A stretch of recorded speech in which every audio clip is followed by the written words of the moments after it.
Runners accepted, walkers tolerated. That's the one. Yeah. Don't walk. That didn't go very well for them. No, didn't they lose a lot of Thought my day was done.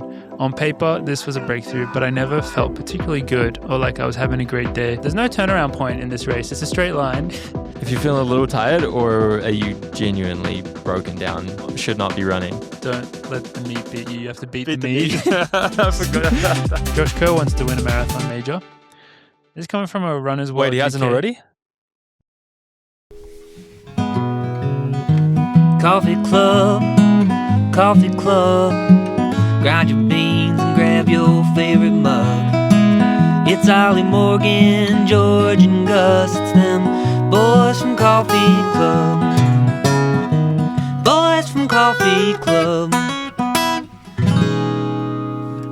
Hello, everybody, and welcome back to the Coffee Club podcast for episode 226. And we're recording a very special day today. It's Marathon Monday. Boston Marathon went down this morning, and it was very fast. I thought you were going to say, because you just said it right before you started, I thought you were going to say it's 420. Like that was the special day. Is it 420 today? I think it's 420. Oh my God. I really thought that's where you were going with that. 420. Are you guys celebrating? And is it Patriots Day? I am invited to a 420 party. I don't know if I'll go. Okay, buddy. I'm pretty tired. Fair enough. Yeah. Tell us more. There's a lot of people going, and they're probably going to have, the house is going to be pretty sealed.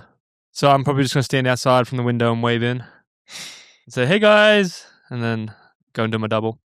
I can't believe I didn't know that. I'm so fucking out of it these days. I'm too old. Yeah, for you this shit. boomer. I'm unk. Okay, boomer. Unk. Damn. I'm unk. Is it Patriots Day today as well? Is that a thing? Isn't the Boston Is that what Marathon Boston always Marathon? on Patriots Patriots Day? Day and the Red Sox play? Red Sox do play on Patriots Day, but I don't really know what Patriots Day is. I'm getting, But I'm I getting think- the calendar out. It's for the Patriots. It kind of sounds right. That was my understanding of. Is that like Boulder being on Memorial Day? Boston Marathon on Patriots Day? I think so. Is it like the New Nothing's coming England? up, but Is I it like the haven't New got England the Patriots? calendar. Or is it like... There's got to be a link there. I don't know. We'll. Not important. I mean, it is important, but we'll get to about that later. It is a great Monday It's a big Monday. in the but running world. Third Monday in April. Okay, That's so it gotta is. be this one. All right. Happy 420. Happy Patriots Day. Happy So all Holidays. those who celebrate. So moral of the story is that everyone is celebrating today, including us, because there's been some amazing performances that we're very, very excited to talk about. Before we get into this episode, we do have to give a shout out to Amazfit, our sponsor. Head to amazfit.com and use code COFFEE all caps for 15% off any watch you want. And we did have our new teammate, Rory Linkletter, out there representing the team in the Boston Marathon, rocking is it the Cheetah Pro 2, I believe? That is correct. Cheetah Pro 2. Running very fast, wearing it. We're the fastest that not watch has gone satisfied. through. Yeah, probably. Not satisfied, but that's the fastest that Cheetah Pro 2 has gone through. 26.2 miles. So yeah, I did some research this morning. But yeah, pretty fast time, but still unsatisfied. Obviously, you want more. Always want more. Yeah. So we're gonna do a kind of like a flash quick recap of the Boston. It just happened, and so we're all kind of still coming to terms with the results. But we'll give our takes on it. Before we get into it, little plug for myself, I guess. One, this episode comes out on my birthday. Huge. So birthday plug. Don't ask me how old I'm turning. 23? Don't ask me. Yeah, I think it's about 23. 23. So feeling good, feeling young, another year in the books. But during that time, Cinta and I have a little adventure that we're going on this week. Thursday, we're doing an event in the evening at Fleet Feet in Oxford, Mississippi. So you probably won't be able to attend that if you are listening to this podcast on Thursday, unless you Hustle real hard. But then also, we're taking a trip to Utah after that. And on Saturday morning, we're doing a meet and greet with the First Performance team, our supplement sponsor, or my supplement sponsor. And it's going to have a few friendly faces there, including our very own Yared Nagoose, which is going to be lots of fun out in Utah, chopping it up with the Mormons. What can you offer someone that comes to both? That's a If great question. If you come to both, I'll give you my car. It's a 2017 Ford Escape SE, silver. Is it silver? Gray. Sorry, gray. Yeah. Sorry, apologies. What about Cinta's car? Does that come in? 87,000 miles on it. If You two get people, that. If you go to Oxford and Salt Lake? No, where is it? It's Basically- near Provo. It's like in between Salt Lake and Provo. Okay. Where we're doing If you that, get I to there by Saturday, after being in Oxford, you win a Ford Escape. You and see? if you're second to it, you can win We'll give you Cinta's Cinta's car. Yeah. which is Hey, a 2013 Is Toyota. provolone cheese come from Provo? I mean, it would make sense. I think provolone cheese is American. It's American, correct? I'm going to say it would make sense, but I'm going to have to go with no. Provolone cheese. Why don't they just call it Provo cheese? That sounds way better than provolone cheese. Right? But, that's shorthand. That's a nickname. Yeah. Little Provo cheese. Either way, that'll be a fun thing to find out when you're in the. Do you ever guys have any questions that you want me to take to the Mormons in BYU? Pepsi v Coca-Cola. Don't they all have? Isn't it just Pepsi? Yeah, but I want to see if anyone's sneaky. You should go to Swig you should go to one of those soda shops while you're there. Oh, yeah. It's I like think I would die. taking the world by storm. You would as long probably as you go crash like out. post run where you need replace some carbs, you'll be great. Or I could take it. Yeah, I could replace the Morton or whatever I'm taking mid run. You also can get it with you can get the mix-ins in sparkling water, I think. Okay, It doesn't have Have you to been just there be. before? No, I just have heard about He it. just watches okay. Secret Lives of Mormon Wives. True. That's how I get all my information. That's where you get all your. Well, look, maybe you might meet some of the. Did you see wives they had to cancel The Bachelorette? Yes, I With- saw the video after as the well. girl? It was I really also saw the bad. video. Wild. Yeah. It's crazy that, sorry, this is getting off track, but the video was from, I want to say 2 or 3 years prior. And so someone had been sitting on it, and then I guess they just dropped it at the right time to Well, they knew, but Disney knew. mess it up. Disney knew that she had that charge. They just went ahead with it. So that's kind of why it got cancelled. It's they were like, why would you They got some. put backlash for someone? that. Yeah, why would you put someone on that you knew had a criminal charge? Which is She gets clicks, bro. yeah, I guess it gets some attention. Well, I'm sorry for the provolone cheese comment, but I was just curious, and hopefully you find that out when you're I'll go doing eat the some foes. provolone cheese in Provo, Utah. Yeah, and give me I the can make a rundown. video out of that. Yeah. So, oh yeah. All right, more pop culture quickly before we get into running. How much Biebercella content have you guys consumed in the last week? An unnecessary amount. Okay, I haven't consumed anything from week 2. Was this just week 2? This week, Yeah. yeah. I've only consumed week 1 stuff, and I gotta say, I'm a fan. I'm a Right. massive fan. I'm a massive fan. I tell you what, It's so good. Bieber is back, baby, and I'm a believer. I'm a believer. Did he 100%. do the same thing? No, he Week did 2 different. or He did different set. Like the first set, He still did the YouTube thing, but yeah, there were some differences. it was different. I saw he brought Billie Eilish up. Yeah, well, she was with Hailey Bieber, and they were pushing her on to get on because that song is the song that she was 13, I think, and there's a Which video song? of One less long One ago. Less Lonely Girl, and it's a video of her saying, I'm always gonna love you, Justin Bieber, and she's 13, and then she literally jumping up and he's cuddling her singing that song. It was full circle moment because Billie Eilish is a huge superstar in her own right. It's pretty sick to see, to be honest. And the Kid Leroy's Stay performance was sick. I thought that was dope. I Okay, didn't see that. he looks exactly like Justin Bieber. So when he walked, there's a video of him with Hailey, and he's getting pushed up, and he's got the hoodie on, and they all think it's Justin Bieber because Justin's also got a hoodie The on. hoodie, the buzz cut, But everything. the lights are low, and then it comes on, and then he starts singing, and he's pulls the hood down, and he looks like Justin Bieber, but the crowd goes nuts because they're both singing, and it's a pretty sick bit. That and Yukon Yukon's such a good song, man. I like that. I was thinking about you, George. I thought that you would like the new Justin Bieber stuff because he has Dijon on a lot of it. And, Yeah. and McGee. I think, yeah. Well, McGee I think played Dijon wrote Daisies. a lot of that album. Yeah. He was also at Coachella. Yeah, he played Daisies when Justin. Dude, the crowd. I don't know if the crowd knew, but he was playing really? guitar for Daisies. I think it was the last song, and when he came on, he was ripping it. And I was like, dude, why are people not going crazy for this? It was sick. I watched Dijon's first last week live, but I didn't watch him this You week. see the wine glass handle thing that he had? It's What do you pretty mean? sick.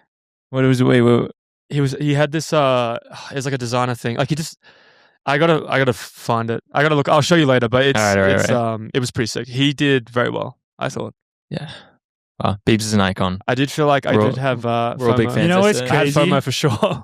So, not to make this go on for longer and longer, but I was watching a video. I sometimes watch videos of, do you guys know Rick Beato on YouTube? He's an older guy that's into music producer, et cetera, et cetera. And he does one of the video series that he does is every few months he'll listen to the top 10 I think it's US top 10 on Spotify and just roast every fucking song pretty much. Like occasionally he'd be like, oh, this is actually a good song. But most of it's like, this is a terrible song, terrible production, no melody, like terrible lyrics, whatever. And which is fair because he's coming up from like a proper singer-songwriter background. And a lot of these songs in the top 10 now are designed for like TikTok and all that shit. But in the top 10 right now in America, or at least last week whenever you listen to it, is Beauty and a Beast. Is that what the song is called? With Justin Bieber? Beauty and a Beat. Yeah, Beauty and a Beat. yeah. Sorry. Nicki Minaj, Justin Bieber. It's literally in the top 10. Yeah. Did you say it was shit? No, he actually he liked that song compared to some of the others, but he's just like, wow, you can see like, how music has changed in like 10, because that's like 10, 15 years ago now. Oh, yeah, At least, right? 2012. So it's 14 years old. Well, the thing is, he was singing with like this like old, like raspy voice, and then he switches up to his young voice, and people go crazy. The higher pitch. The hype for that was sick. He's still got it, baby. Also, his outfits were dope too. I want to get the hook up with whatever fashion designer was setting him up. He looked pretty sick. Maybe one day we'll get there. Maybe we'll get there. Couple more trips. Coffee Club's going to be going to Coachella one day. Dude, business expense. Yeah, business trip. We'll do a live podcast next to the main stadium. Yeah. It's surprising we haven't been invited to like, I don't know, just like influence or something. Yeah. Burning Man. What about Burning Man? We could do that one. I would end up with no clothes and a head rag on, just like walking around the desert. You two would probably be I think that's normal. in the van on the way home. That's what everyone does there. Yeah. Barting for water with 3 carrots. Yeah, I'd love it. So, switching gears, Boston Marathon 2026. We did give it a preview last week, not the best preview of all time because we just talked about teammates and the people that we know essentially. But one thing that we did mention in the preview was that the weather conditions were looking favorable. And if you know anything about the Boston Marathon, you'll know that this is the race, in my mind, the biggest race out there that is most impacted by varying weather, because you get some years where it's really hot, you get some years where it's rainy, snowy, and then you get some years where it's perfect weather conditions, temperature-wise, and you get a tailwind. And as everyone will know, well, I guess we didn't know this at one point, there's no turnaround point in this race. It's a straight line, essentially. So if you do have a tailwind, then you can get a very good fast day. And that's what we saw today. You know, there was amazing results. The last time there was, you know, this maybe similar weather was back in 2011 when it was the fastest time in the world at that time, I think, was run by, is it Jeffrey Mutai? 203 or 02 or something like that. And yeah, I think that was like the fastest time in the world at that time, but not record eligible. And apparently that one was crazy tailwind. I saw an interview with Ryan Hall after this one. He said this one wasn't like close to as crazy as that one. Is that when Ryan Hall also ran like 204 or something? So Ryan, yeah, he ran what was the fastest time ever by an American. All conditions. For quite a long time. Yeah. And so the course record got broken today on the men's side, and the Americans, I guess, record. Well, I don't know. It's called the American All Conditions record. Is Zuhair eligible for records yet? Yeah, I think so. So, dude, my takeaway from that was that the marathon trials, which are in like less than 2 years, are going to be absolutely crazy. Hey, I did mention that top 3 American race would be a race, and I tell you what, there's going to be like delivered. Yeah. Or was it? I guess there's now 3 204 guys, like a handful of 205 guys.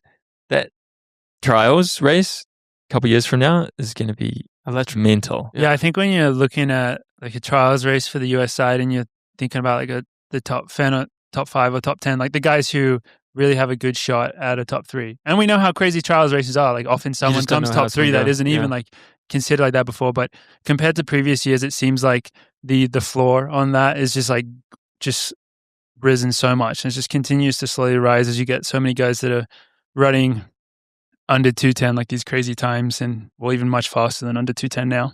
Yeah. Well, should we go through some results? What's it called? Defending champ. 2 in a row? Back to back. 3 in a row? I think it's 2. 2. I want to say. John Big Correa, John. legend. Look, so he's chilling over the line. Well, I mean, he was sprinting. Celebrating. But at 201, dude, maybe if you get conditions again like 2011, someone's going to break 2 hours. Oh, 100%. If he's chilling like that. Yeah, I mean, he's run 202, I think, before at Valencia. Yeah. I But that's saw quick something that commitment. he has upped his mileage to 150 miles a week. Jesus. Everyone go check out his Strava. Is it insane? It's just interesting. I mean, it is insane. It is insane, but also it's interesting. Because he does these classic canyon, like he does these crazy workouts, but then some of his runs are over an hour long at slower than 8-minute to 9-minute mile pace. So he really does this just crazy stuff, and he won very convincingly today. Which that doesn't really surprise anyone coming back as the defending champ. I Big think. favorite. Yeah, he was the big favorite, but I mean, it was a good fight for second between Simbu and Kipruto, and they both also were under the previous fastest time ever at Boston. Both of them also broke 2:03, and then fifth place was Zuha Taubi, taking out the top American honors, training just down the road from us in the Springs of Colorado. He's someone who I think he's a bit quiet. I mean, he's just swapping over his national allegiance over to America now, so he hasn't represented the US yet. So he's a bit more under the radar. But if you've been paying attention to his career, he's had some of the most amazing performances ever, because he was is it D2, the school that he went to? Oklahoma City, something. I thought it wasn't even D2. I thought it was like NAI or something. I whatever it was not D1. People maybe wouldn't have seen, but so back when I think I was in the race, and when Joe ran the 10, right? The 10 back in 2021, he was breaking 27:30. Like he was up there fighting for the win in that race, and it was kind of who the hell is this guy? No one knew who he was. And then he's honestly he's had a few ups and downs, but he's honestly been really consistent. I raced him at the BAA 5K a few years ago. The next year, he went and ran the Boston Marathon in 2:06 or something. But the year before, he was in the 5K. Yeah. Edged him out of the line. He was third. Edged him out? Hell yeah. I think Only time I raced him, I think. 5 maybe at Boston last year. I think so. He runs well in Boston. And then he just ran this year. He ran Houston. Yeah, and he won by 5 minutes or something. Ran 2:06 at Houston solo. Sheesh, man. So he's so good, and slightly under the radar. Maybe not anymore. And then looking just the other top American honors, we had Charles Hicks, Chick Hicks, second Hickey. American, running 2:04:35 in his second marathon ever for 6th place, right? 7th place. 7th? Yeah. Did you see the shoes he was wearing, George? No, I was looking at his jersey though. Big day for jerseys. All black. Were they? Alpha. Yeah. Well, that probably slowed him down a lot. So he was. You should see him. You would hate them, dude. You'd hate them. That's what Grant wore. The all black ones? right? Yeah. Yeah. I think they must be the prototypes, maybe, or... So his jersey, Okay. though, that was the green Oregon Track Club one? Yeah. Well, Or was it Swoosh. swoosh, I'm guessing. Yeah. swoosh? But I mean, it was Yeah, that yeah. style. It's like this classic It does Oregon look like- logo. Yeah, it was a big weekend for brands releasing jerseys. Dude, lots of ugly ones, Puma, as per usual. Pumas are shocking. terrible. Pumas have been bad for a long time. They look like they're on the wrong side of a gender reveal They're just not... popping thing. Just not those good. powder guns. The Under Armour one also, not a fan. I didn't notice that one. I You saw wouldn't that one have. on It the was 5K. 99.9% black Yeah, I saw Sharon. I was with a tiny stripe I somewhere. think, no, but Sharon's is different from the ones I saw at the 5K. It was just not well coordinated color-wise, I thought. interesting. And then the New Balance one, what do you think of that one? The best out of those, I Yeah. think. I can't remember Yeah. what that one looks like. It's like blue and yellow. Blue and yellow. Yeah, there's a Which is on, it's Nike almost went blue and yellow too. They went Yeah. bluey and yellow and bluey purple. but I've seen Yeah. multiple different ones for them already. Nike, Yeah. they have How- heaps for how- all their teams. Oh, so they're doing it like that. But Mm. the one Different. Kuba was wearing, if you saw that, is the normal one. I got to check that. Interesting. Sova don't have their own? Doesn't seem like it. I feel like they Just should. Cole Hawker gets his own. Yeah, Colin Yeah, gets well, his he's a own world anyway. champ. He's a world champ, so that makes sense. Maybe that's why he said no Sova, because I want my own world champ one. And that's Yeah. half the team. Yeah. Yeah, that's true. So, lots of interesting ones out there. I don't know. Maybe we should do a rating. We'll get pictures of them next pod or something. Yeah, do We'll a rating. Actually, Rank him? actually rank them. Where are we ranking That'd be ours, tough though? to That's do. the question. Probably S. Super tier. Yeah. Probably yes. Ours is good this year. I think ours is good. Yeah. After Check Hicks? Well, Clayton Young had a crazy Okay. day. Yeah, so Clayton Young was 3rd American. I want to say he was probably 11th or 12th He's probably no. 12th. He was 11th because Ryan was 12th and Joe was 13th. Oh, you're right. I think believe. 13th, 14th. You're right. Yeah. So Clayton, we got to give kudos to these three because these are three people that we know very, very well. Clayton, absolutely amazing. I think, obviously everyone knows his story because he does such a great job at sharing it. But I really thought just from the distance, just knowing how injured he's been in the last 6 months, I thought he was just doing Boston just to do it. Just because, it's like just stay in the routine of doing marathons, probably getting a really good appearance fee, just, wants to go give it a crack, but no expectations types. Like, that's what I thought. And then for him to go out and run 205. 205.40, I think. It's like crazy off such an abridged build. Knowing how fit Ryan and Joe are and to finish in front of those guys.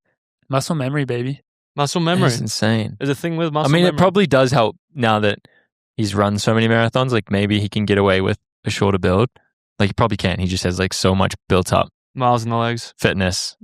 Like he's just so strong at this point. But still.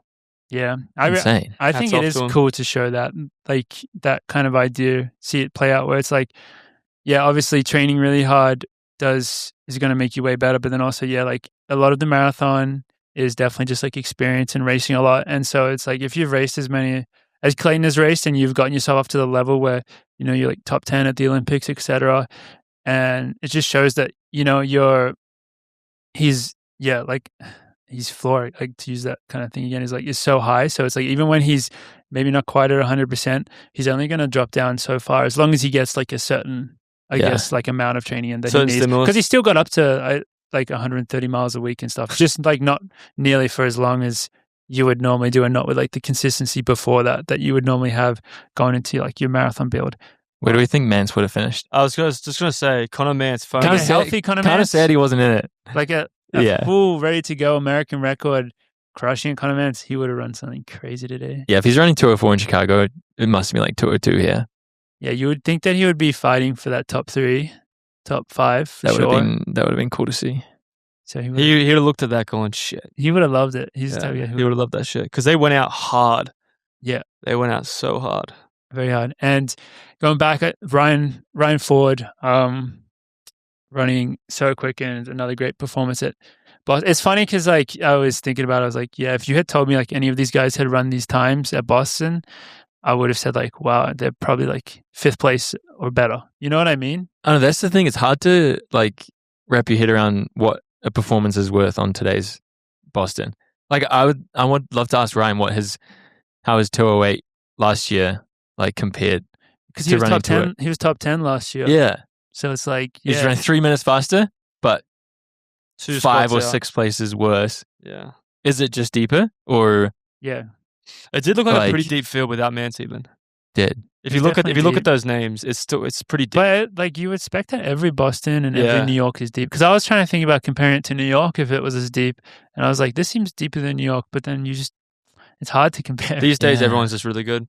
But I think Ryan definitely deserves a lot of love because he doesn't have the same.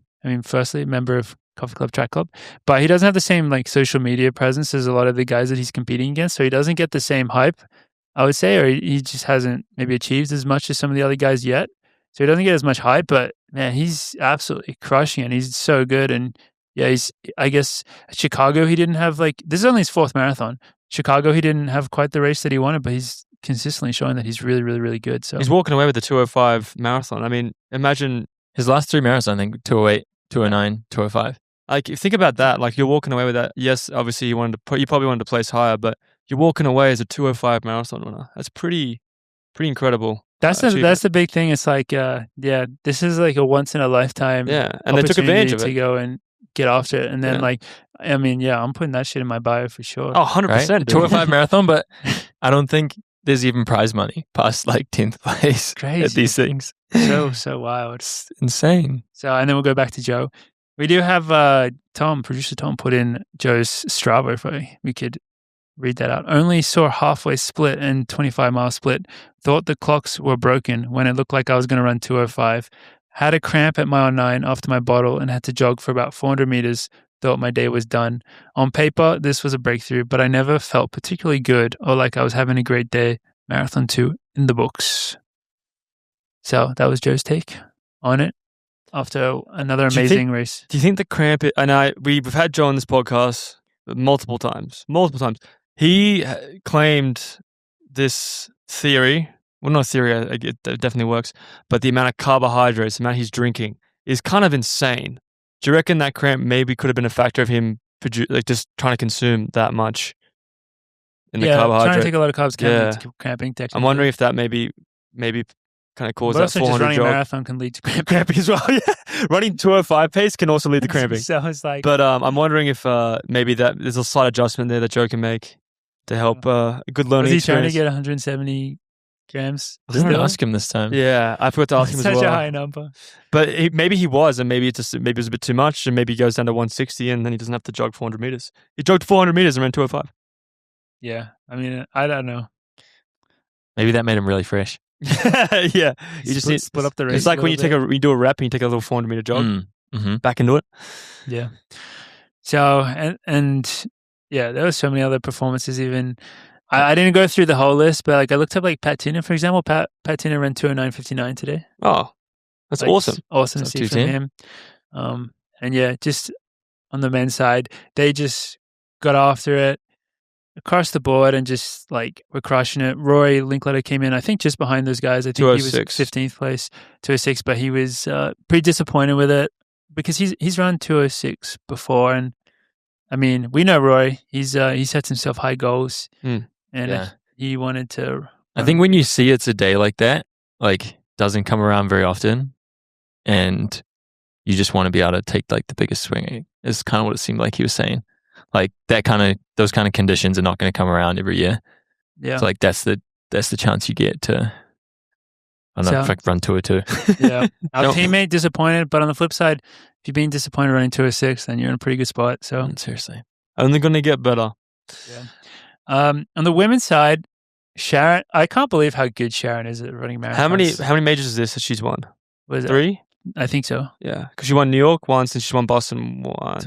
Twice Now. Yeah. Well, twice back. now, but once before, right? Yeah. So And with a at bunch least- at least of three. top threes as well. yeah, she's been always So up there. consistent. So yeah, she looked real because the women they were much more of a pack for most of the race. So they looked Apparently- all pretty chill. Apparently, she dropped a 4:30 mile to break away from him. Seriously. Yeah. That'll normally work. That's crazy. Yeah. Can you imagine being in that pack and then just seeing What'd she run? 2:19? 2:18, Oh, 2:18. 51, which is really quick, but actually like they went through halfway in 71. So 71, like 67. yeah, Damn. crazy. So Fast second half. yeah, she was cooking. She had like 4:36 for like between miles for mile 23 or 24. That's crazy at that end of the race just to drop that. Like her final, if you look at like the final 5 or 7K, like the pace that she was running, it's like similar to what a lot of the good guys were running during that time. Sheesh. Oh god. So she was chilling, and then Wow. ended up winning by 40 odd seconds or so. What did Izzy Bador run? I did not look that up. Let me have a look. In the meantime, shout out to the Roaches, Dr. Megan Roach and David Roach getting Jess McLean, top American, 220 and 5th I forget they coach her. overall, which is That's pretty damn good. very, very, very fast. It looked like a very fun race for all those people because they got to just run in a pack the whole time, That would be nice. I feel like the women have been doing that a lot more in the last few years. especially in these American, like New York, like these American ones. Yeah, in New York and Boston. Just a nice big pack for a long run, and then you just rip a little bit at the end. It's a pretty nice day. Izzy was 16th, 225. She probably wanted a bit more, but a very, very solid run nonetheless. So, Who were the top? Does celebrities run Boston like they do New York? I don't think so. I mean, probably some do, but you don't hear about it the same way. That Like you always in New York, that's a big part of New York. I feel like it's like tracking celebrities. Well, they get to start freaking ahead of the pros. The celebrities do? Kinda. They have like the influencer wave, which goes like it's its own thing. So would we be in that wave when we run the marathon? Yeah. Ideally, you're in the elite, the pro field. But No, but if we start with the influencers, then we can get a head start. That's true. That'd be nice. There's elite the and tape then first. above elite Yeah. influencer. No, and then there's podcasters. There's a third wave. There's podcasters, and then there's coffee podcasters, and then there's podcasters that aren't about coffee, but about running, but about nothing. And we start first. I love it. Yeah, that's gonna be a sick year. That's going to be a great year. And 2040. we'll get a massive headwind. We'll run like 220 or something. Yeah, I feel so like hard done by if I go to Boston, I get a headwind. Like, can you imagine Chicago anybody next year. turning up now next year is like, fuck, is a headwind? But Honestly, like, I think yeah. those guys just like should go do something else next year. Like, Yeah, you can't replicate that unless it's like, looks like it's going to be the same conditions. Yeah, I mean, considering last time it was this crazy was 2011, it's like once every 15 years or so, is like, seems like the odds. So what's our chances? Then we're going to be... We're going to just wait out another 15 years. Maybe we yeah. can take a few years off from the sport so we don't get like burnt out or anything. And then So we're in come our back. mid-40s. You can run good marathons in your mid-40s. That's true. That's true. It's been done before. I'm Absolutely. sure George is going to be training 130 miles a week in 45. oh, Nightmare Yikes. fuel for George. Yeah, 130 plus miles a week does sound pretty intimidating. That's just a lot of time training, huh? But can you add in the miles as sauna miles? So like you sit in the Mm. sauna for like 20 minutes, that's 5 miles. 20 minutes sauna is 5 miles. Depending on That's how hot generous. the sauna is. very generous. All right, 3 miles. For 20 minutes. 3 miles, 20 minutes. I bet at some point in the future we'll have a better way of tracking that type of stuff, because all the apps and all the different products and services try and do that. Well, did you see the Chinese released the robot running half marathon? So like Yeah, I at did the see end of the that. day, they're going to take us out of running the marathons anyway. So They got a lot better this year. Yeah, the robots are going to take over. We're not going to be running marathons. We're just going to be betting on them. So what is it? The robot just runs a race. Yeah, it ran it in 50 minutes or something like that. Yeah. Is that safe? You should see them. You should see them road? running. It looked crazy. There's a robot wave. It's like the influencer Yeah. wave. It's like robots only. I gotta get Some of that them fell wave. over too. It's pretty carnage. It's actually good to watch. Yeah, only like 40% finished or Yeah. something. The others crashed. Oh, there's some They crash. can like fight each other and But stuff. last year it took them like 2.5 hours. Oh, and this that's year a rapid rate of improvement. Yeah. That's So scary. By next year, they're going to be running a half marathon in like 10 minutes. The good thing for George is we can just get a photo frame of George, put it on one of those robots, and then Ritz will be like in his 70s or 80s. He'll just think it's George, and you just run past. Go, George! Apparently their form is really funny though. It's like Yeah, super short stride. Yeah, it's super shuffly, high cadence. it's like the Cole Hocker sprint at the end of a race. It's kind of like that. Maybe that's the way to do it then. Maybe they're onto something. Well, they're right under something because Yeah. that top speed is pretty quick. So That's scary. Can you imagine if you just saw a wave of robots running down the road they're running like 4-minute mile pace or something? yeah. Well, the majors are going to have like the influencer wave and the robot wave. we can have them like pacemaking on the track pretty soon. They'll be so good at it. That'll be scary if they crash though. That'd be crazy. That was there's been a few attempts at, well, I don't know about a few, but some people have been trying to invent that. Remember, I don't know if you guys remember, there was a kid from some yeah. school on the East Coast that had The little like it was like his project was like that. a I don't know little what car exactly thing. What's it called? Like a remote control. Kind of look like a remote control car, but it like Yeah, little guy for pacing. Did it work? Probably. I haven't heard much about it recently, but that would be I nice. don't know if it was a commercially viable product, but I think he was doing it for like a class project. Mm. So Mm. something was in the works. Speaking of marathons, Josh Kerr wants to win a marathon major. This is coming from a runner's world. Wait, he hasn't UK. already? I thought he's already Apparently won one. Oh. So we were talking about this off air before, and I wasn't sure if this was real or not, but this is the quote. 1 week after announcing he'll chase the mile world record, the 28-year-old Scotsman dropped another bombshell. I want to win a world major marathon, Kerr told Runners World UK. I know that I want to give it a go and have real respect for it. How did that come up?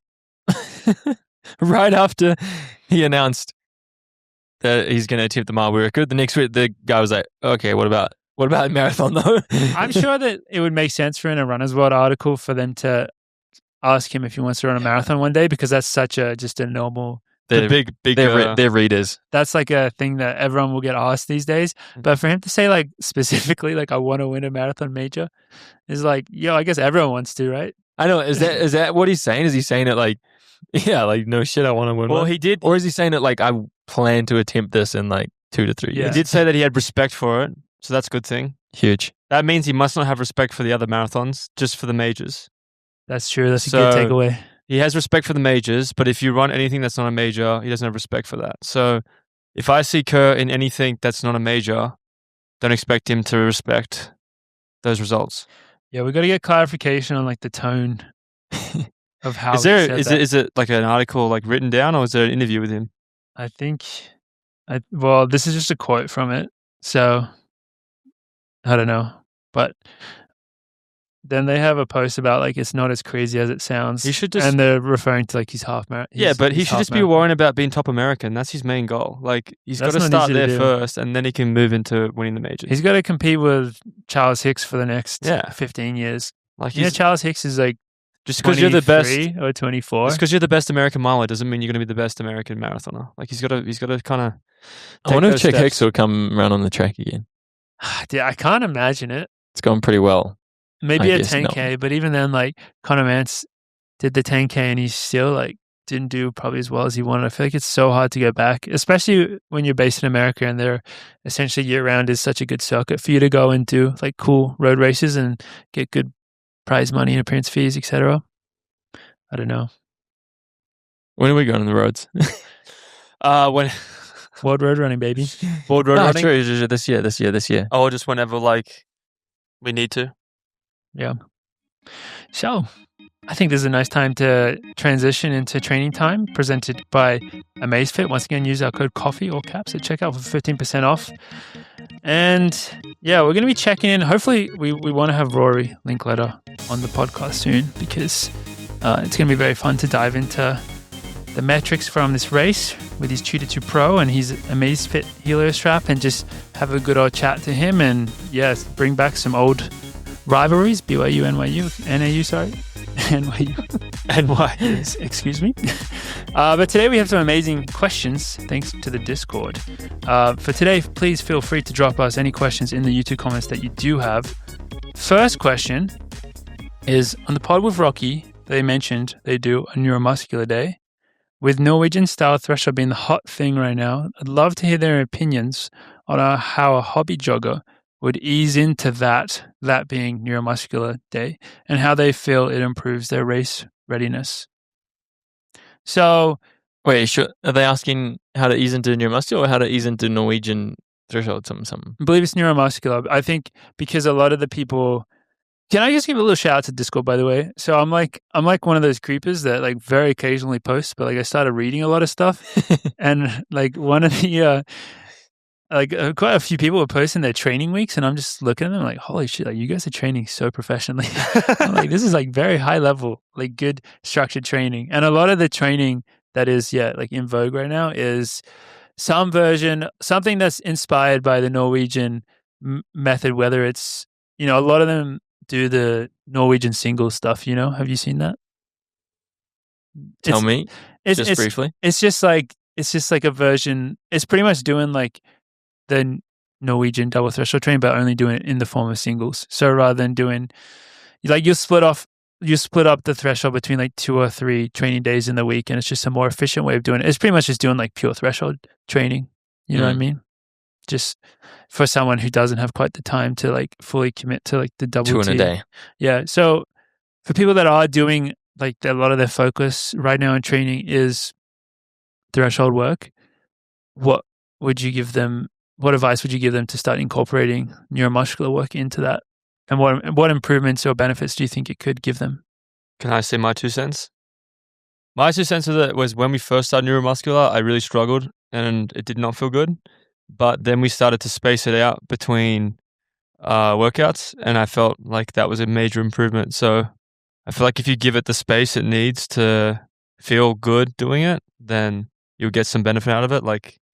Which is hard if you're doing 2 or 3 workout days plus a long run. I just feel like because our schedule is not a 7-day schedule, and I think that's because neuromuscular is involved, and having like 2 days between doing a neuromuscular and anything really intense really helps. Well, it helps me kind of absorb that training. So giving it space, giving it the space and time. When George would always tell me like when you're cooking some really nice meat, when you take it off, it's still cooking. Let it rest.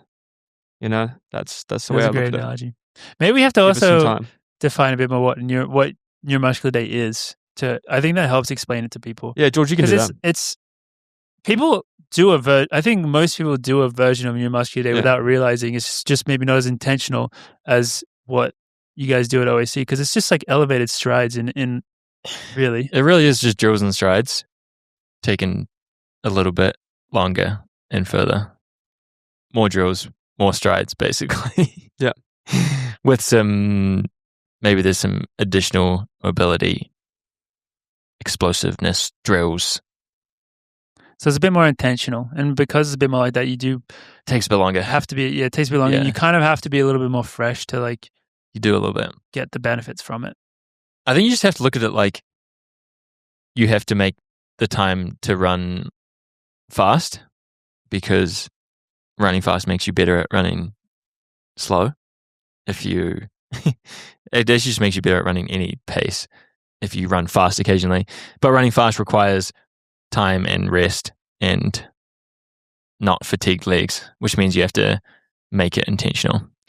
And so you have to take a bunch of rest, and you have to be super warmed up, and you have to do it with intention, and you have to do it well. Otherwise, you can't run fast enough or well enough to make it work, pretty much. So we basically just run a very short distance, fast, with lots of rest, that kind of thing, basically. And we call it neuromuscular because a lot of it is like the brain to muscle, like connections you have to make in order to run efficiently, and you get better at by doing that. Also, there's like tiny muscle contractions that happen when you run super fast without fatigue. Does it make you more smart because it's connected to your brain? Maybe it makes you dumber. No, actually, I think Let's say smarter.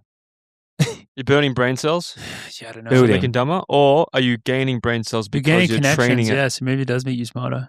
Yeah. You're creating more neuromuscular connections. Here's a thought. Do you think that it would be valuable for someone that is, like, most of their focus is going to getting in these threshold days? Could they do it before the threshold on that day? Because that's the day when they would already be fresh, technically. And so then and they're already doing strides probably before they do a threshold.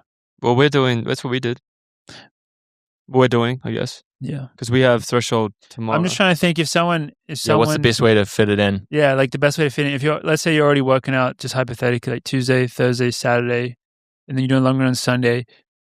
I mean, a lot of pros do that schedule and do sprinting on Monday or Wednesday or maybe Friday. I don't know. Like a lot of pros do that, but that's pretty hard. Like you do have to be pretty well trained to be able to handle that. I would say. So maybe for a lot of people, it would be better to keep those other days as more pure recovery days and then stack it on a session day, but you would want to do it before you do a bunch of threshold. Yeah. Potentially. That could end up being a pretty long day, though. Well, the best way to fit it in is to just skip all the drills and all the shit that takes a long time and sprint up a hill as hard as you can for like 10 seconds. That's bang for your buck right there. And then walk down really slowly and take a bunch of rest. Maybe do some stretch. Because all the stuff we do before that is just a warm up for that part. Maybe warm up a little bit for it and then just ease into it. Yeah, don't take any risks. Yeah, ease into it, and then by the But end, if you think you can just like basically sprint up this hill and not tear something, then do that. Or on the flat. Hills sometimes, flat sometimes. Yeah, I think there's a lot of benefit to that because, I mean, maybe you could even do that on the days in between workouts. I think if I was not a pro runner and let's say I didn't want to do any gym, I would probably just do a few hill sprints and I would call that like my strength work for the week. I feel like that's like the most efficient thing that you can do and like the most specific like thing that you can do as well, pretty much. So definitely you'd get a lot of value from that. Agreed. sand dunes, Sand dunes. Take me back. take me back. Ollie and I, for those who don't know, Ollie lives near some sand dunes in Sydney, and when I was very young, I used to work, and Ollie did as well. I did a couple times. We used to do sessions on the sand dunes where you just do reps like sprinting up them. And my favorite thing was actually also sprinting down them because you would just jump really far and you would just like fly down them. Felt pretty good. grinding. It's like, have you guys ever seen the videos of Steve Ovett training? That's one I of the do things he used to do. sometimes see those. Yeah. Take me back. Next question comes from, he doesn't want to be named, or she. When is it better to DNF a workout versus completing when you aren't feeling it? So is it okay to DNF workouts? How do we feel about that?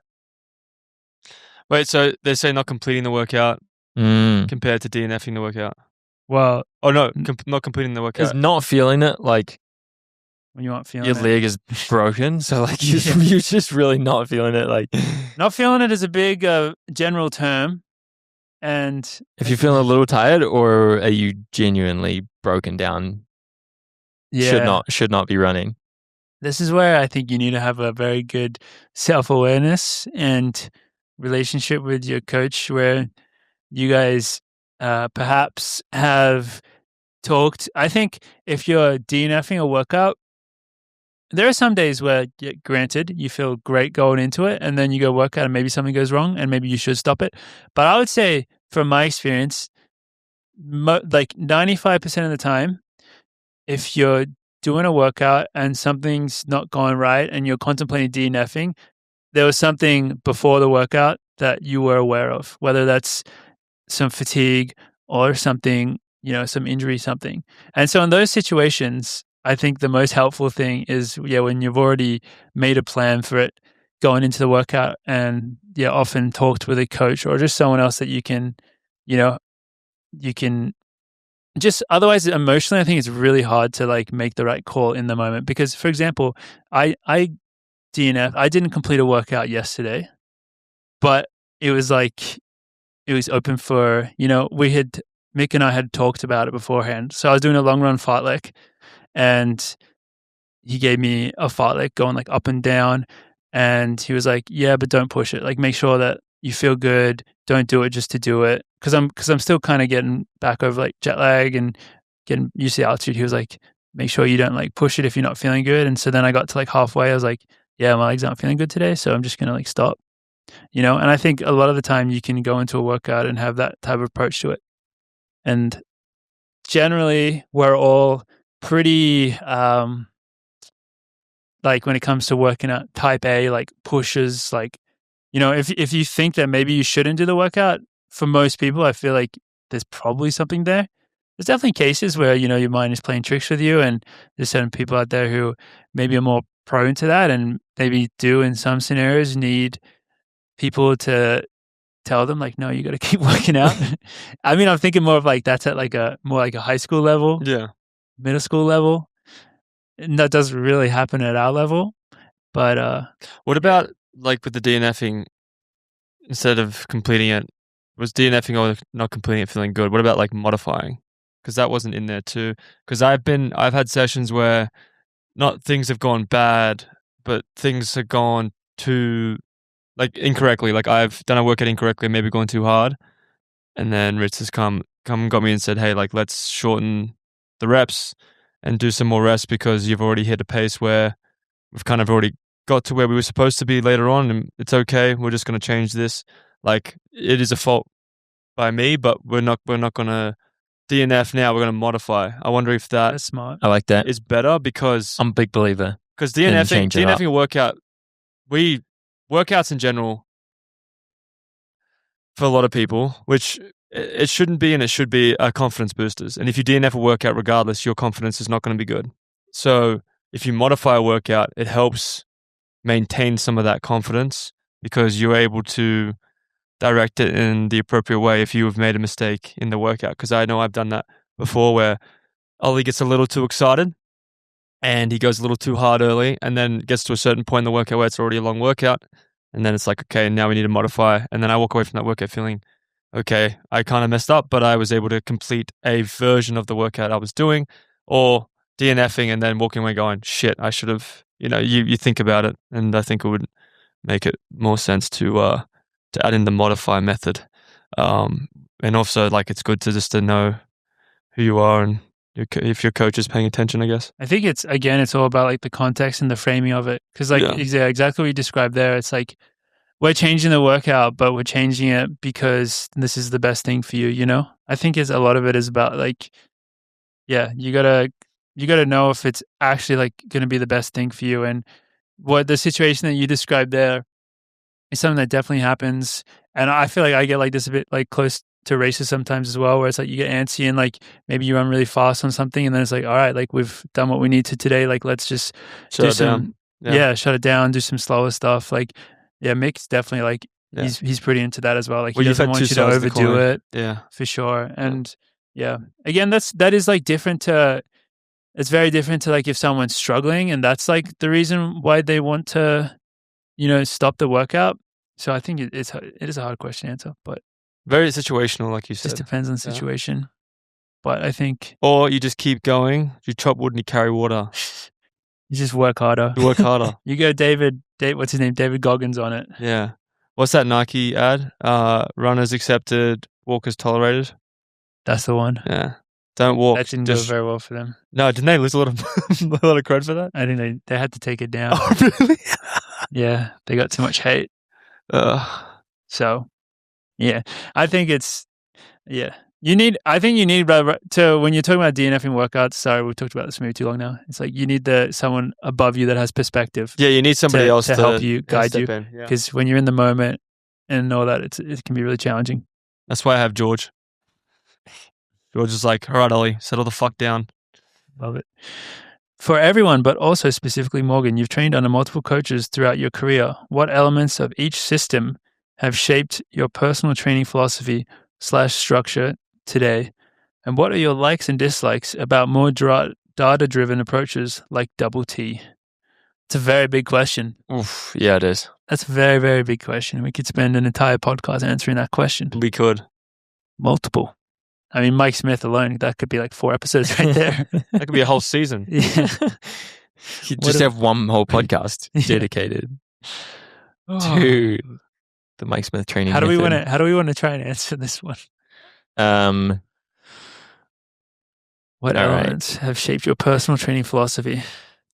One thing, maybe just give one thing. We'll give one thing that we've like one strong thing that you still think about today. I'm gonna go through mine from your previous coaches. High school, had to train a lot on my own. Learned how to do that. That's important. Hines, pre-Smith. His was just like the work hard method, like try harder. Smith, getting him making workouts up on the spot right before you do them. Get to the track, no clue what the workout is, and then he'll just rattle off, never do it again. Ritz, consistency. Do a lot of the same stuff for a long time, you get good. Nice. That was very succinct. Yeah. Good luck being as succinct as that, Ollie. I know I'm going to struggle. Well, high school, I learned... You had like 4 coaches at high school. Yeah, I had 4 different coaches, but the one thing I learned about high school was, and not in the way that you think, flexibility in training. Not my actual flexibility, which is... No, we know. Shocking. It still needs work. Shocking. But flexibility in training. And I think that was something I learned a lot in high school because I was also trying to be a competitive swimmer, trying to do all these other things, but my flexibility with my running made me quite good at adapting to certain things. When I went to college, I don't know, Morgan and I, obviously, similar coach. I think for college, it was... We did have a similar coach. We had a similar coach at high school. Yeah. We had a similar coach. Rick Byrne. Ricky Byrne. He was with Rick Byrne. I was with Mick. You're with Mick. I was with Rick. I think for mentality, for sure, in college, I definitely learned how to be much more sharp when it came to competitiveness and professionalism just in college itself. And then with Ritz, definitely, yeah, I think I'm going to have to take from George consistency. I think that is a big thing. Like we are so stuck on this routine that we do. And it's proven to, if you can stay in it, stay healthy and continue to buy into the program, you will receive those results of getting quicker, being competitive, and competing with the best. So that's my 2 cents, 3 cents, 4 cents. Love it. Great job. So mine, I'm going to high school. where I was trained by Sean Williams. Sweat Sydney. Sweat Sydney, shout out. I would say that's where I learned to really Do some strides. love. Talk about that another time. That's where I learned to really love the sport and enjoy it. Because, yeah, he had a great big squad, and it made turning up to training very fun. Like all my friends were there and stuff, and I really learned to love the sport and really wanted to pursue it It because was like of that. 200 plus, right? Some days. There's a lot. A lot of people there. There's a lot indeed. Wow. There's a big squad. It was like all ages too. It wasn't like there was like a really good group, and then there was like people there's, like younger high achievers, kids. and then there was younger kids, and then there was like older people like training for different things. It was quite a big group for Sweat Sydney. Mm-hmm. Mick, in college, I learned the importance of individualization. He's big on, Yeah, similar to my coach. not one size fits all, and big on to not overthink things and just, like people operate differently. And for me in particular, he was big on not trying to do too much. Just What's your favorite Mick Byrne quote before practice? Surely you've got some rat in the bag. some rat in the bag. I've heard that one before. I don't know what that means. Sorry. I don't know what that means. My favorite one is from Mick. Well, my favorite one overall is don't let the meat beat you. You have to beat the meat. I forgot about that. So this is right before like Big Ten's when he told us all to go beat our meat. Yeah. Accidentally. Yeah. My favorite one from him is there are many ways to skin a cat. Yeah, that's what I was gonna say. Like Yeah. my more general, like on a daily basis. It's like I don't even know what that means. one is. So yeah, But it that's, reminds me of individualization. yeah, that is it what it means, does. I guess. Yeah. It's teaching us a lesson. He also says sometimes to not overcook the goose or something. Is that correct? Yeah. I don't know. Overcook the chook. Whatever. Coming out to Boulder, training with Joe Bosshard, I've felt like I learnt to train hard. Like I feel like, Train like a boss. yeah, I trained a lot harder when I first moved out here. And then with Our first 6 months, we were on the floor in our apartment. George, when we would get home for the first few weeks in Maxwell Avenue, Morgan and I would just lay on the floor for like 30 minutes after didn't our help that we were, workouts. like at altitude for the first time as Yeah, well. we were getting cooked. With Dathan, I felt like I really learned, like similar to Joe, but almost an extension. I felt like the hard training got taken to another level, in particular with like specificity. So I feel like really dialed in, like I have a really good idea now of sessions that, like the kind of sessions that you have to be able to do or you should be able to do to run like these amazing times. And even like this is more being a part of the program, but I would say there's so much benefit being around other people that achieve such amazing things, because it does really humanize, like what it takes. Like when you're around someone like Yared's the easy example, running a time like 3:43 in the mile seems so inhuman, but then it's like, oh, like we've seen like every session that he did to go run that. So it's like, Yeah. it's very powerful, and it makes it really, you really feel like, yeah, like I can go do this as well. And yeah, I guess that's it for me. Now that I'm back to Mick, full circle. I was gonna say, there's nothing new you've been learning from Mick. Or was it the same old? Still beating his mate. Yeah, beating still the beating the meat. Mick this time it's the same old. He hasn't changed, I think. But he's just made training very fun for me now. It's like been like a new enjoyment, and he's been willing to try a lot of new things that I've wanted to try, and it's been even more collaborative process between the two of us. And I feel like personally I get a lot out of that. Like I just really enjoy like kind of like coming at it from like a team angle for now, like for where I'm at in my career, taking a bit more ownership over the training. And yeah, like the way that we talk now in meetings is definitely pretty different from, how we would have talked back when I was in college. And Mick's very impressive. I think the way that he's able to go about coaching someone like me who does want that, because like that can be challenging sometime, I imagine. My question for you, and I know all the fans would want me to ask this, Morgs, with Chicken Boy Morg show and you having Mick Byrne as a coach, when is the Mick Byrne merch kind of come through? When I'm going to get a Mick Byrne t-shirt? We got to get him on the podcast. We're going to fly him out here, get him on the show, get him on the Chicken Boy Morning show. Yeah, now that he's not in college anymore, he's gonna. He could be a regular guest, honestly. He's gonna go off. He's gonna be our consultant. Yeah, he's gonna be amazing. And I'll the last part of the question was, what are your likes and dislikes about more data-driven approaches like Double T? And it's a good question. First off, I would say I think there is a bit of a misconception about how data-driven Double T is, because there's so many people that do Double T now, and the degrees of data that's used in the training varies massively. Like I wouldn't even say like I'm super data driven with the way that I go about it. And I think there's still so many gaps in the knowledge for running training where it's really hard to be fully data driven compared to sports that rely on it more, like cycling's the easy example. You know, it's like, cause I don't know what my LT1 and my LT2 are in a lab. And even if I did, you know, that would change every day. Technically, when I go outside and I'm doing these sessions.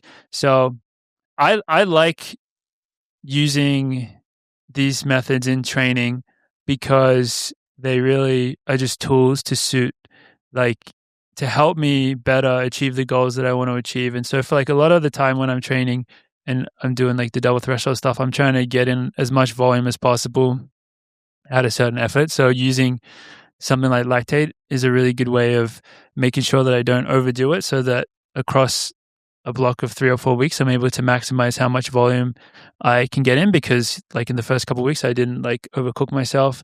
But it's not like I'm using it to the point where it's like I have like exact numbers that I want to hit. Like I've just come to the point where it's like, I know that I can now, because of like, it's more honestly experience and trial and error, because now that I've done it for a little bit, I have a better feeling of, okay, if I keep my numbers in this range, I'm going to feel good later in the day, and I'm going to feel decent like in 2 days from now, you know, like, and the first few weeks of trying to do it, like I didn't have that experience, and it was really hard. So I personally like it for what I'm trying to achieve. But at the end of the day, like, and you'll hear like even someone like Andreas say this, who's like arguably more data driven. It's like a lot of it just comes back to like effort and perception and like how you feel. So it's not some like magic thing you still have to be really engaged with like what you're doing on a daily basis. And it's more just a tool to help you maybe dial some of that stuff in, because as humans, most of us are not great at, you know, doing that without the aid. Like even people that have done double threshold training for a long time.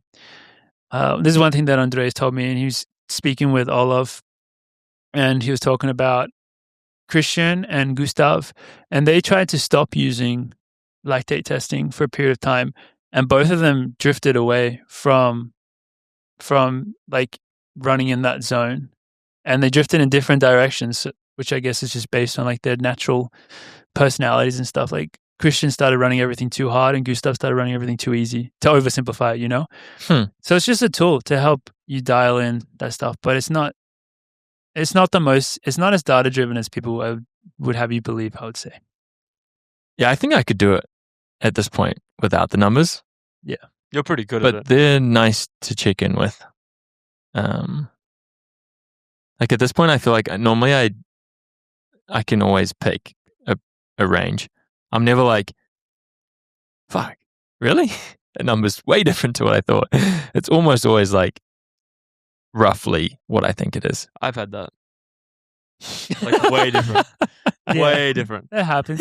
My favorite thing about the lactate testing, well, actually, George actually has taught me quite a bit actually about it personally, because I was pretty bad with it with the data stuff. But then like even with heart rate stuff, George has told me like where his heart rate sits and then where his reading will be, and it's like spot on. Like pretty much when you're at a certain level of fitness, your heart rate to where your pace is usually pretty accurate, unless you're sick or something else is going on. So like I've been testing that with myself, and I've even noticed that like just looking at my watch, seeing where my heart rate is, and then getting my reading, it's very, very similar, which is a really cool thing that Beam Pulse taught me. But I've always like, sometimes I'll get my lactate reading and I'm thinking like, that's definitely wrong. Like after the workout we did with the Ks, I didn't think I thought I was higher than 5. Which is like a good thing, but also like a flex. a bad thing. Well, no, it just no, but like so everyone was around 5. Everyone was around 5, but I thought like my lactate was going to be higher.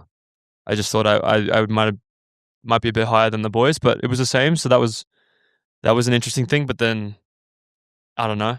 I like the gambling of it. I literally, you're a gambling I man. like the gambling of it where we'll Let's go put some in. money on it. We'll go in and like, okay, Dylan's going to be 6'2", George is going to be 1'8", and Kai's going to be 2'3", and like maybe you get one of those right. Usually Dylan's, but you get one of those right, and then you like it's kind of fun guessing. But So moral of the story: if you're into sports betting, you'll really like lactating with your get friends. in, buy a lactate meter, and take a bunch of numbers, and you're gonna have a great time. Don't you think it's fun though? I like guessing. I like thinking, okay, is George going to be like 2'3" here? And Yeah, he's but I don't 2'2". I Fuck. don't like comparing lactates though, because I think then you get into like that's not the point of it. Well, I no, I'm think not people- comparing. I'm just guessing. I'm not comparing. You definitely compare. No. People compare. all I the understand time. people compare, but I'm not comparing. Only the flex. Yeah. I'm not trying to compare. I'm just trying to make it fun because usually double T is like a long day. So I'm What if you're always like about the same as someone else? Then what do you mean?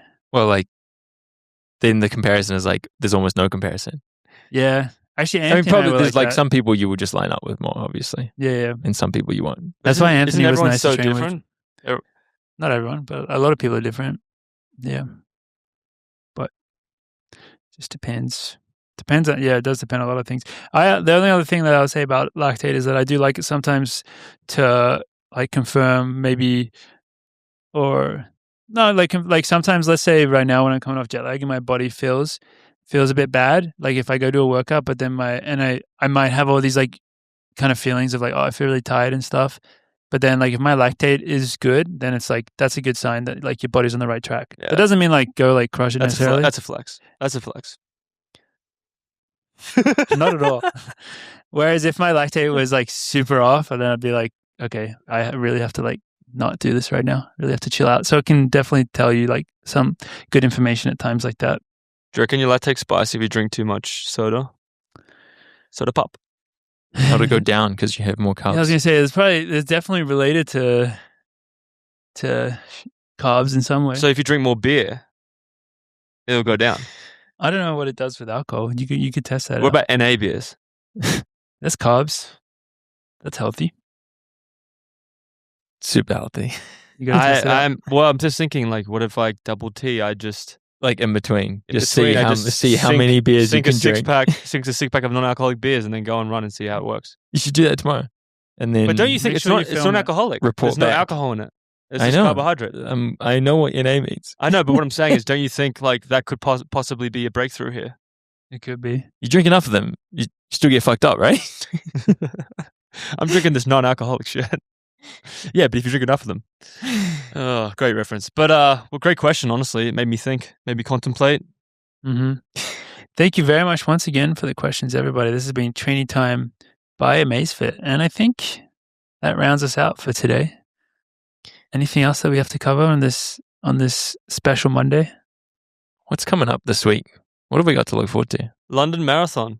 Oh my God, it is. London Marathon, guys. That's gonna be crazy. Yeah, it's gonna be Is Josh exciting. Kerr running there? Well, I think that's I what think Kerr was so. mentioning. I think you might be. He's running it in 222 seconds. Oh, that is. Yeah. That's the one. You're right. Yeah. Very Yeah. good. Helen O'Beary. Helen O'Beary. She is the moment. She's gonna go run fast. She's gonna go run like So after she's seeing going those results. She's probably gonna run like 2 or 4. She's going for the women only world record. Is that correct? What is the women's Yeah, record? what is it? It's Is like it still It's 2:14? pretty quick. I think it's around there. I think that sounds right. It's in that range. Is she actually going for it though? Is that confirmed or not? No, I thought you just told us that. Starting a rumor right here. We'll see when the race starts. We'll check it out. Then Where- we'll definitely know for sure. Considering that she's never run what you would call a fast course until now, it's gonna be very exciting to see what she can do. Imagine her running Boston with that tailwind. I saw her right after, and she was like, you could tell that she was like pissed that she wasn't. Oh, there. really? Really? Yeah. She was like, I want to go back to Boston. Well, I'm sure she'll be allowed back. Yeah. Fair. Dang. Alrighty. Well, guys, thank you so much for joining us once again. This has been Coffee Club Podcast, and we look forward to seeing you all again next week. See ya. Man, that went like that. And Ollie's not going to be late for his Stunting on my daddy. Stunting on my daddy.